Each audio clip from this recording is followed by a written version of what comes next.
Assalamualaikum warahmatullahi wabarakatuh. Perkenalkan saya Rina Febriana dengan NIM 1113821261181 mata kuliah Organisasi dan Manajemen Kesehatan dengan dosen pengampu Ibu Siti Halimatun Munawwaroh SKM MKM.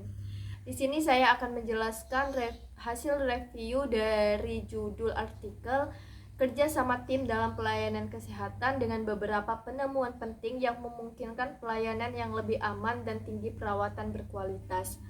Kegagalan komunikasi dalam pelayanan kesehatan itu dapat merugikan pasien.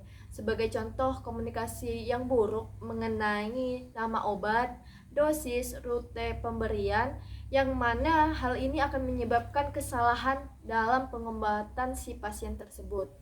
Tujuan dari penelitian ini adalah melihat kontribusi terhadap kemajuan praktik kerja tim dalam pemberian perawatan.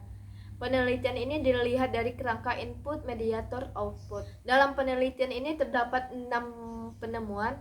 Penemuan pertama, struktur dan konteks penting untuk memahami kualitas kerja tim. Struktur, komposisi tim dan ketergantungan tugas. Komposisi tim mempengaruhi proses hasil kerja tim melalui konstruksi tingkat permukaan atau tingkat dalam. Tingkat permukaan seperti usia, tingkat dalam seperti kepribadian. Nah, yang namanya tim itu terdiri dari 2 orang lebih dan mempunyai karakteristik yang berbeda dari segi usia dan kepribadian. Nah, dalam proses kerja tim, tentunya diskusi serta konflik itu akan terjadi pada saat mereka berinteraksi. Nah, di sini peran betapa pentingnya komposisi tim agar konflik dalam suatu tim itu tidak terjadi. Kemudian konteks, kepemimpinan dan budaya eksternal. Peran kepemimpinan dan budaya dapat mempengaruhi kerja tim dari semua anggota. Jadi konteks ini mempengaruhi bagaimana cara tim itu bekerja dan sehingga pemimpin dan budaya organisasi harus membuat anggota tim itu merasa nyaman, percaya, sehingga jika ada diskusi yang menantang atau ada masalah yang menantang, mereka si tim ini melaporkan kepada pemimpin. Dan perlakuan pemimpin terhadap anggota sangat-sangat berpengaruh pada kinerja mereka. Yang penemuan kedua itu kompetensi yang mendasari kerjasama tim dalam pelayanan kesehatan. Dalam memberikan pelayanan kesehatan, kerjasama tim sangat dibutuhkan kompetensi.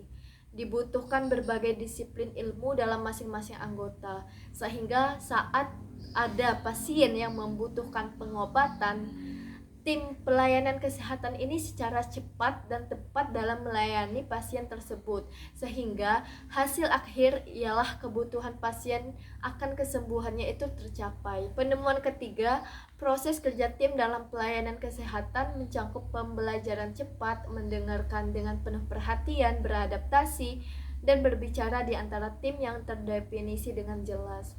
Pada penemuan 3 ini berkaitan dengan pengetahuan terkini tentang perilaku proses kerja tim yang efektif dalam pelayanan kesehatan.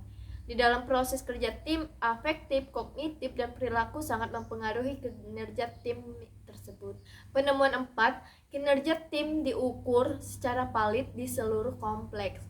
Kompetensi kerja tim itu sebagai fokus akreditasi oleh organisasi, sehingga pengukuran yang valid sangat diperlukan untuk mengevaluasi dan menilai kinerja serta dalam menentukan dampak inisiatif peningkatan tim. Penemuan kelima, kompetensi pelatihan tim pelayanan kesehatan bisa ditingkatkan secara sistematis. Pada penemuan 5 ini berkaitan dengan intervensi yang dirancang untuk meningkatkan kompetensi kerja tim. Jadi pelatihan tim dapat meningkatkan kompetensi tim pelayanan kesehatan. Kemudian alat dan strategis di tempat kerja itu bertujuan untuk meningkatkan komunikasi antar tim. Contohnya seperti dokumen daftar periksa, lembar tujuan, dan analisis kasus.